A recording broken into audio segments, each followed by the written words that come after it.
เออแขนผู้เฒ่าเลยทำฮักได้ฮักเลยได้พี่น้องเอ้ยอันนี้แขนนั้นเพิ่นโอ้มาเห็นมื้อนี้ถือว่าดีใจอันนอกเอาออกกันแต่เฮิงแล้วบ่อันพายเนี่ยอื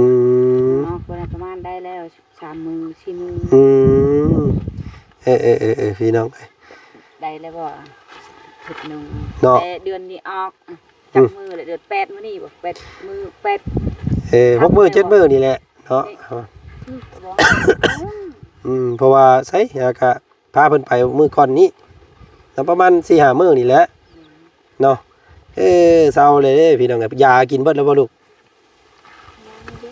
ยังอยู่คันมันบ่ได้เจ็บบ่ได้หยังนะก็บ่กินก็ได้เดี๋ยวดู2แพทย์นี่มันกินที่อันพี่น้องเอ้ยเนาะก็ทางแม่เพิ่นว่าน้องเพิ่นก็ดีขึ้นแล้วจับมีหยังคมหยังก็พอได้แน่แล้วเนาะบ่อยากไปว่าซั่นพี่น้องเอ้ยเนาะยันลำบากคำว่าไปนี่ก็ลูกจะเอาไว้ใช้ซะ2คนเนี่ยนี่เนาะมีคนมาอยู่คำไปนี่ก็คนไปวัดแม่นบ่ได้ไปหมดแล้วบ่ได้กันอยู่พี่น้องเอ้ยเพราะว่าญาติพี่น้องก็เพิ่นบ่ได้อยู่นํกันเนาะอันเอื้อยที่มาเบิ่งน้องมื้อนั้นไปอันเพิ่นเมื่อบ้านแล้วเมื่อแล้วเบิดบ้านนึงบ้านเพิ่นบ้านใดบ้านชีวิตโอ้ไกลกันเนาะซะพี่น้องไอ้เนาะทางบ่จันสิได้แจ้งแม่เพิ่นใหม่เด้อเด้อจังซั่นแหละสิแจ้งแม่เพิ่นแบบนี้พี่น้องไอ้เนาะแม่เพิ่นบอกทางบ่จันมาว่าหลังจากที่ผ่าตัดอีหยังน้องเพิ่นเรียบร้อยแล้วแม่เพิ่นอยากซอยเรื่องบ้านพี่น้องเอ้ยอยากเปิดสมทบเนาะงบเฮ็ดบ้านหลังนั้นให้เจ้าเนาะจังซั่นเอาบ้านเนาะซะเนาะเอางบตัวนี้ไปเฮ็ดบ้านเนาะซะเนาะเพราะว่าน้องเพิ่นก็ดีขึ้นเด้ที่พี่น้องเอ้ยดีขึ้นเนาะอันเหยียดๆมาให้เบิ่งอีกลูกๆ2 มือนี่เฮ็ดเจือเฮ็ดเจือโอ้กับโอเคเด้พี่น้องเอ้ยเนาะยกขึ้นสิอยู่ปึ๊บโอ้ไล่เบิดเนาะโอ้พี่น้องเอ้ยสนเนาะพี่น้องเนาะโอเคจังซั่นพอจันสิได้แจ้งแม่เพิ่นไปว่ายุติก่อนตัวนี้เนาะเดี๋ยวเฮาสิโฟกัสซื้ออุปกรณ์เฮ็ดเฮือนบัดนี้ให้พอได้อยู่เนาะกีฬางามก็เอาเนาะเอ้ยเนาะกีฬาก็เอาบ่สิเฮ็ดให้มันก็บ่กีฬาปานนั้นหางหนูดอกพี่น้องเอ้ย แต่ว่าอันสิบอกว่าเว้าผิดเมื่อกี้นี่บ่แม่นว่ากีฬาเนาะน้อยก็บ่เป็นหยังที่เนาะบ่งามคือเฮือนน้องกันว่าอีหยังเกาะนี่น้องคำนี่ก็เอาเนาะเฮาเอาผ้าไม้อันนั้นเอาก็ได้เนาะพอได้ส้นกว่านี้เนาะเอ้ยเนาะ ไปใช้ย่อไปใช้มาคือเมื่อยคือหยังแท้มื้อนี้ไปลมน้ำเอื้อยมาแต่บ้านสแกนเอื้อยไอ้ชาวคำมาโอ้เพิ่นมาแล้วเรามาเยี่ยมไปส่งสโลมลูกเราเพิ่นเป็นหยังเราเมื่อยมาแต่เฮ็ดเวียกงานอยู่ไผมาน่ะลูกนั่นแล้วเอื้อยชาวคำนั่นแม่เขารอสาวค่ำน่ะบ่มาชาวคำมันยังทิศนึงโอ้สาวค่ำยังอีกทิศนึงจังสิมาเอ้ยเราลูกเราพี่น้องไงเนาะเพื่อถ้าให้ยามฟ้ายามฝนมาย่านมันบ่มีหม่องอยู่พี่น้องไงเฮือนเรานี่เนาะก็เลยแม่เพิ่นว่าอันว่าเห็นว่าเพิ่นสิเฮ็ดเฮือนอยู่หั่นว่าซั่นแม่เพิ่นสิได้ช่างไม้เนาะ6 ต้นแหละพี่น้องไงเนาะขนาด6 ต้นก็ถือว่าหลังใหญ่เติบโตเฮาเฮ็ดกว้างเอาเนาะเดี๋ยวเฮาไปเลาะเบิ่งอีกเพิ่นมาหยังเนาะจะมาขายมักซะลี่โอ้ยเอามาเด้อแม่ซั่นเนาะโอ้มาขายมักซะลี่ก็บ่ปากมันสิได้ขายเนาะพี่น้องเนาะโอ้เอามาเว้าหยอกมาเบิ่งโยพูดเท่าไหร่เพิ่นมาขายมักซะลี่พี่น้องเอ้ยเนาะโอ้พอดีแล้วบ่มีหยังมาต้อนอีหลาอยู่มื้อนี้เนาะถุงเท่าไหร่10,000ใส่เบิ่งมามีจักถุงอยู่ในหั่นเอาสิซอย50เด้อคนบ้านไหนบ้านอื่นบ่ อยู่ ลังตุยนะ ไปเมืองนี่ อยู่ในเมืองพุ่นเนาะ5ถุงบ่โอ้นับเบิ่งอยู่หั่นเราอันลุบทึนได้เนาะ1 2 3โอเคเนาะถุง10,000โอ้เพิ่นขายถูกอยู่พี่น้องเอ้ยเนาะเห็นผู้สาวคนอื่นขายนี่เพิ่นขายแพงๆได้ สามารถคิดผ่อนได้อยู่ตลาด แต่เจ้าคือขายสำคัญซะเนาะ เพราะว่าให้ได้ให้ไวได้ ขายไว้ได้เมื่อไว้เนาะ แม่น้ำมันรถก็แพงแน่ เอาพี่น้องก็ซื้อซอยเด้อขอบใจเด้อพี่น้องไงเนาะวันนี้ได้เอาไว้กินได้อีหล่ะเด้อเอาไว้สู้กันกินเนาะเราว่าบ่มีหยังมาต้อนมีแต่มาโอ้ลม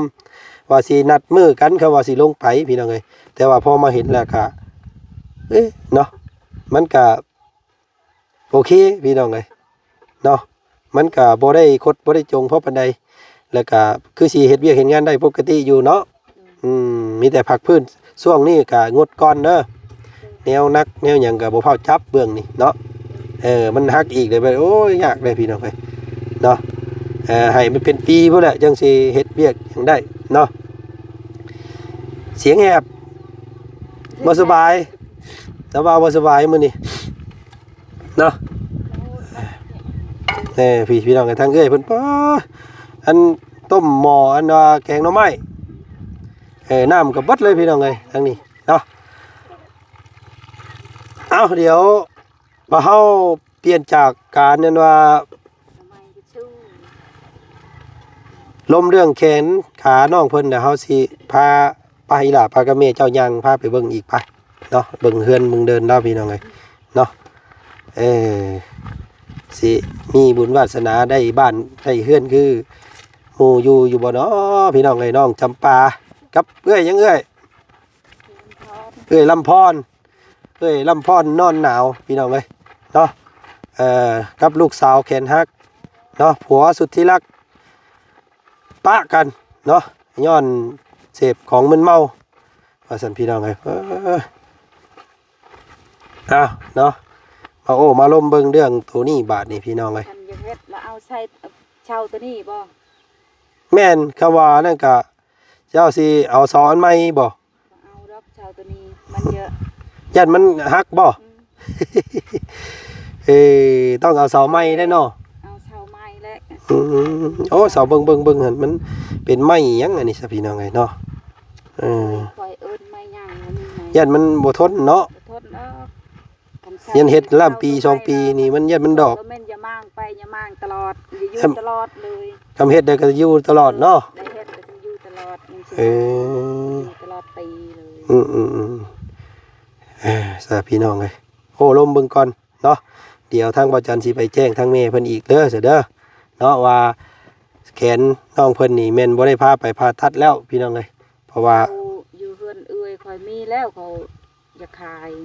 เฮือนไม้เขาได้ไม้สี่เหลี่ยมเขาเป็นเสาสี่เหลี่ยมนั่นบ่ใหญ่บ่ใหญ่สำเฮือนน้องคำนี่บ่โอ้ เกาเสา9ต้นเท่าไหร่เพิ่นอยากขายบาทนี่มันต้นได้ชีแชกนั้นแต่ให้ถามเพิ่นคักแน่เด้อได้ค่อยถามถามมึงเพิ่นคักแน่ก่อนเพราะว่าย่านเอานี่ก็แม่นความเล่าอยู่พี่น้องเอ้ยได้เฮ็ดเฮือนแล้วก็ย่านว่าเสียเงินของผู้ใหญ่เพิ่นซื่อๆเนาะย่านเฮ็ดเดี๋ยวย่านปี2ปีได้มั่งอีกคือเก่าหั่นน่ะเนาะเอ้ยเพิ่นก็เก่านี่แหละมันบ่ทดคือแม่เพิ่นบอกว่าจันมานี่เพิ่นว่าอยากช่วยต่อเติมเรื่องบ้านมาสันสาให้รายงบประมาณมาแต่ว่าแบบคล้ายๆว่าเปิดสมทบเด้อพี่น้องเด้อเนาะเปิดสมทบกันทั้งผู้อื่นทั้งผู้ใดที่เบิ่งที่ชมครอบครัวน้องเพิ่นอยู่ในตอนนี้ก็ได้เนาะสมทบกันเฮ็ดน้ำกันว่าสันสาเนาะเดี๋ยวรุ่นเบิ่งเนาะเอาจักสิเกิดจักต้นแม่เพิ่นสิให้จักต้นพี่น้องเอ้ยถือว่าคำ6ต้นก็เฮาก็เฮ็ดใหญ่ขึ้นเฮ็ดกว้างเอาก็ได้มันจังยุดลดพรงบประมาณลงเนาะ9ต้นมันก็บ่ตัวพี่น้องเอ้ยงบประมาณหลายเนาะเฮ็ดซำใดก็เอาเนาะเอ้ยเนาะเพิ่นเฮ็ดให้เนาะ ดีกว่าอยู่กระตูบน้อยจักสิฮักทับหัวมื้อใดพี่น้องเอ้ย นี่เมื่อวานนี่เกือบจะไหม้มัน เราจูดอันนั้นพี่น้องไงเนาะป้าไปย่างไปห่มผมไปเนาะโอ้เหมือนมาวันนี้แปดมาแล้วนี่พี่น้องไงเจ้าบ่จูดอันนี้กะ อายค่อยจูดคอยญาติ โอ้ยันมันปิวใส่เฮือนเจ้าเด้เนาะปิวใส่เฮือนนี่มุนตุ้ยแล้วพี่น้องไงเฮือนก็มีแต่เฮือนยางซับเนาะฝนตกค่อยก็เอาหมดเถื่อมาลกหมดเนี่ย ตกบ่อยู่พี่ก็ตกบ่ มันจะตกแหละตกบ่ลาย โอ้ยขี้งอเด้พี่น้องไงเนาะ เอาไว้ได้วักเด้อคนอยู่ลกเลยเด้อเพิ่มเจ้าเคยบัดนั่นจักเฮ็ดจังได๋ว่าป้าในตารางนั่นอยู่ตารางหลบไปหลบพ่นไปพ่นมื้อนั้นได้เดือนจะออกพี่น้องไงเอาจะเนาะก็ขึ้นอยู่กับบุญวาสนาพี่น้องเอ้ยเนาะทางอีหล่าเพิ่นกับแม่กับครอบครัวสิมีบ้านหลังงามหลังใหญ่ซำใดก็เดี๋ยวติดตามเบิ่งเนาะขึ้นอยู่กับเฮียใจดี FC ทุกท่านพ่อกินน้ำได้กว่าเฮ้ยเนาะให้เราบ่าวกินน้ำได้เด้อจักหมากนึงเด้อส่งสิแซ่บแท้เนาะโอ้หมักสะดีพันเด้อพี่น้องเอ้ยเนาะป้าพลย่างเมื่อผมป่ะเนาะย่างเมื่อเฮือนผมโอ้พื้นเอาไว้อันพันไว้อันจุเด้อมันเป็นไม้แบบนี้เก็บไว้จุเดี๋ยวจุ หัวนี่หัวจะปลูกข้าว โอ้สิเฮ็ดปลูกข้าวของเจ้าบ่อันนี้โอ้เดินดินเนาะเบิดเห็นพี่น้องไงเนาะเพิ่นสิปลูกข้าวเพิ่นสิปลูกกันว่าปลูกข้าวไว้กินเนาะสู้ขนาดเพิ่นก็ได้พี่น้องไงเนาะก็ได้ไปแล้วอยู่ลูกเด็กอยู่เลือดหาผักหาหญ้าให้ลูกกินมาพี่ลูกมาพี่มาห่มพี่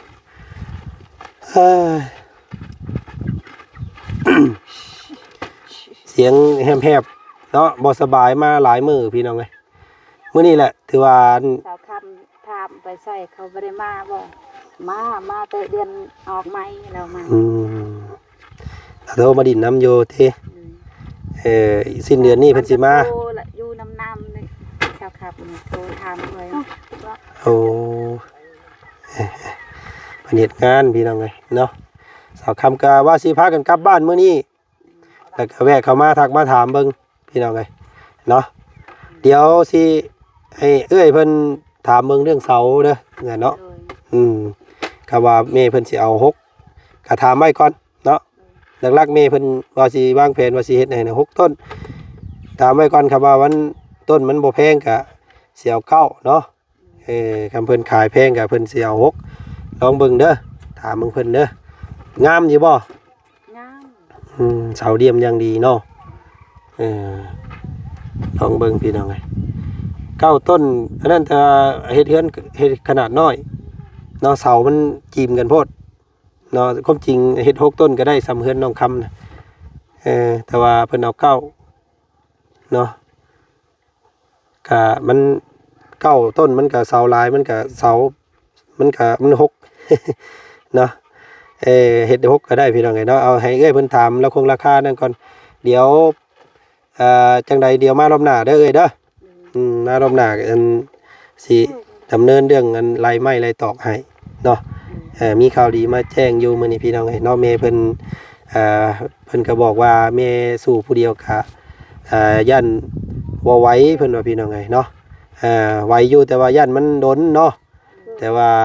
ก็เปิดสมทบแล้วกันเพิ่นว่าพี่น้องไงเนาะเปิดน้ำลายซ่องทางเนาะผู้ใดอยากช่วยเป็นไม้เป็นอย่างอื่นก็ได้ยินดีเบิดเพิ่นว่าพี่น้องไงเนาะสังกะสีจักอันได้เพิ่นเอามาให้จักแผ่นเพิ่นว่า20สิได้อยู่ข้างนึงเนาะสิได้อยู่ข้างนึง20ก็ยังสิซื้อเพิ่มอีกอยู่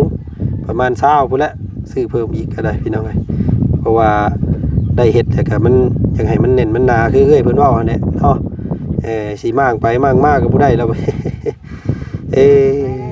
ย่าอยู่ตลอดเนาะอยู่กันมีแต่บ่มีไผก็เฮ็ดให้ก็ลูกเบิ่งลูกกันน้อยๆอายก็บ่มีอยู่เพิ่นเขาโยมบ่มีเขาเฮ็ดให้แล้วมีเงินมีใช้เฮาบ่ได้ฮอดไม้แล้วบ่แม่นติเงินให้ก็เต็กหาผู้ชายไม้ก็อึดไม้ ก็อย่าตัดไม้ธรรมดานี่ก็บ่มีได้บ่ตัดหมดชวนเขาหมด แพงพี่น้องเอ้ยของมือนี่แม่นหยังก็ได้เนาะเว้าเรื่องไม้ นี่จะอึดได้บ่ตัดอย่าใช้ลักหัวลักนั่นก็บ่ได้ทางหมดบ่มีได้บ่ตัด เอานั่นแหละเสยเอ้ยเด้อมาแจ้งเจ้าสำนีก่อนมื้อนี้พี่น้องเอ้ยสรุปแล้วน้องเพิ่นดีขึ้นเนาะแม่เพิ่นก็ว่าบ่ผ่าตัดก็ย่าว่าซั่นพี่น้องเอ้ยกำไปผ่าตัดก็สิได้พักพื้นกันโอ้เป็นเดือนเอ้ยเพิ่นก็บ่มีเวลาไปหาอยู่หากินอีกเนาะเฝ้าแต่ลูกนี่แล้วมันพอได้อยู่ก็เป็นชาวแขนงอหน่อยนึงได้อีหล่ะเนาะมาล้มผู้เบาก็บอกว่าข่อยแขนงอเด้อฮับข่อยได้บ่เนาะคำฮับได้ก็เอาคำฮับบ่ได้ก็บ่เอาบอกเพิ่นก่อนเนาะเนาะจังค่อยอันว่าเพิ่นเห็นแขนงอแล้วเพิ่นบ่เอาเด้ แขนน้อยเดียวนึงพี่น้องไอ้คดน้อยเดียวเนาะมันอย่าเกือบปกติเลยก็แล้วเจ้าบ่ต้องทบมันเนาะต้องพยายามให้มันซื่อไปซี่ไว้ก่อนเด้อในช่วงเวลาที่มันกำลังเสื่อมกันนี่เนาะมันก็โอเคพี่น้องไอ้ซ้ำๆปกติเกือบปกตินี่เนาะเอาเสริมมาแจ้งเจ้าสำนีก่อนมื้อนี้เนาะพอกันใหม่มื้อหน้าเลยเด้อเดี๋ยวสิมาหาใหม่เนาะขอให้ความฝันว่านจงเป็นจริงด้วยกันเนาะน้อยใหญ่สำใดเดี๋ยวติดตามเบิ่งด้วยกันได้พี่น้องเด้อบ้านของน้องจำปาเนาะกับเอ้ยลำพรนอนหนาวลูกสาวแขนฮักเนาะปะกับผัวสุดที่รักพี่น้องเอาผู้ใหม่บัดนี้เนาะบ่เอาบ่เอาเลยเอาเลยยันเก่าพาลูกอยู่น้ำลูกเด้อพ่อเรียนกับลูกตลาดย่านเป็นคือเก่าย่านเป็นเขาเก่าก็เอาเขาเรียนเรียนปุ๊บปฏิเสธบ่ได้เป็นฮอดไทยแลนด์ดีสมมุติเนาะอันนี้สมมุติเนาะฮอดไทยแลนด์นะดอกไม้สมมุติเด้อเฮ็ดเฮือนให้แล้วสิเนาะผัวเก่าเจ้าอยากมาคืนมานี่สิเอาเพิ่นคืนอยู่บ่เอาแล้วก็เฮ็ดเก่าแล้วคนเก่าก็มาเก่ามันมีใหม่ในไสเห็นว่าพี่น้องเอ้ยถามเบิ่งเนาะเพราะว่าที่ถามนี่มันเคยมีเนาะแบบคือเจ้านี่แหละเนาะเฮาไปซอยเฮ็ดเฮือนให้นี่คือเจ้านี่เจ้าบอกว่าปะกันแล้วนี่ก็เป็นมงคลเนาะแต่ว่าบัดพ่อเฮ็ดเฮือนเฮ็ดซ่านให้แหละบัดผัวจะกลับมาบัดนี้เอากันคือเก่าเนาะลำบากแล้วอันนี้บ่เอาเนาะยังบ่บิดครบทุกอันนี้คอยนอนยกทุกแล้วคอยจนให้จนยังน้ำตาจนอยู่นะบ่นอนเพิ่นไปยายทุกสิอยู่น้ำลาวหั่นบ่มีหยังก็อยู่อันนี้มันถือว่าทนบ่ได้อีดีได้เนาะจังพากันแยกกันออกมาถามเบิ่งซื่อๆพี่น้องไงเนาะถ้าคืนถ้าสร้างท่าสาเปลี่ยนแปลงก็ดีเนาะแต่ว่าเราว่าโอ้ยคือสิยากได้ผัวผู้นี้เราว่าผัวอันน่ะมันเคยเฮ็ดแบบนั้นก็คือสิเฮ็ดคือเก่านั่นแหละเนาะเอาบ่อันนั้นไปก่อนซื่อๆดอกพี่น้องไงเนาะจังใดก็เดี๋ยวสิมาหาใหม่เด้อเด้อพ่อกันมื้อหน้าเนาะมื้อนี้ไปก่อนซะเนาะสบายดีแล้วนมมืองามๆให้อันป้าลุงเบิ่งแน่ยังบ่เที่ยงน้อยนึงเนาะยังบ่เที่ยงน้อยนึงเด้อพยายามอันบริหารกล้ามเนื้อน้อยนึงเนาะมันก็เกือบปกติแล้วพี่น้องเอ้ยเนาะเอาไปก่อนซะเด้อเนาะมื้อหน้าพ่อกันไหมใส่ไรเนาะโอเคสพี่น้องในทางเบาจันก็สอบถามเรื่องราวสำนี้ก่อนมื้อนี้เนาะสิว่ามาแจ้งข่าวดีเพิ่นก็ว่าแม่นเนาะพอดีแม่เพิ่นว่าอยากช่วยผ่าตัดเนาะแขนน้องเพิ่นนี่แหละว่าซั่นแต่ว่ามามื้อนี้ถือว่าดีขึ้นหลายแล้วก็เกือบจะเป็นปกติเลยเนาะแขนน้องเพิ่นนะแม่เพิ่นก็เลยว่ามันย่านมันยากย่านมันลำบากหลายทางแล้วว่าพี่น้องเอ้ยเนาะเราให้เหตุผลว่าถึงมาถ้าไปผ่าตัดใหม่เนาะเราก็ต้องได้การปิ่นปัวกันยาวนานว่าซั่นพี่น้องเอ้ยเราก็ลำพังทุกมื้อนี้เราก็หาอยู่หากินเลี้ยงครอบครัวผู้เดียวเนาะมันพอใช้งานได้ส่ำนี้แต่ก็อยากยุติว่าซั่นพี่น้องเอ้ยเนาะก็ว่าช่วยเนาะก็ว่าช่วยก็อยากให้ช่วยเรื่องมุงพักอาศัยแล้วว่าพี่น้องเอ้ยเนาะเพราะว่ายามฝนสิมานี่แม่นมุนแท้ๆแล้วเฮือนน้อยเรานี่พี่น้องเอ้ยเนาะ เดี๋ยวสิแจ้งแม่เพิ่นไปเนาะแม่เพิ่นว่าอยากต่อเติมบ้านชานให้พี่น้องเอ้ยก็จักสิหลังน้อยหลังใหญ่ซำใดเนาะขึ้นอยู่กับผู้ใหญ่ใจดี FC ทุกท่านช่วยเหลือทางแม่วันอีกแห่งหนึงนำนี้เด้อพี่น้องเอ้ยเนาะก็เอ้ยเพิ่นว่าอยากได้เสาเป็นสี่เหลี่ยมเนาะเสาเหลี่ยมสันพี่น้องเสาตัวนี้มันยันมันเพไว้แล้วพี่น้องเอ้ยเนาะสิให้อันเพิ่นหาคนคอยหาเสาอยู่บ้านเราก่อนเนาะได้บ่ได้จังใดเดี๋ยวติดตามเบิ่งได้กันเนาะพี่น้องคลิปนี้ทางว่าจันขอตัวก่อนเด้อเนาะเอาคลิปหน้าเจอกันใหม่พี่น้องเลยสบายดีเนาะ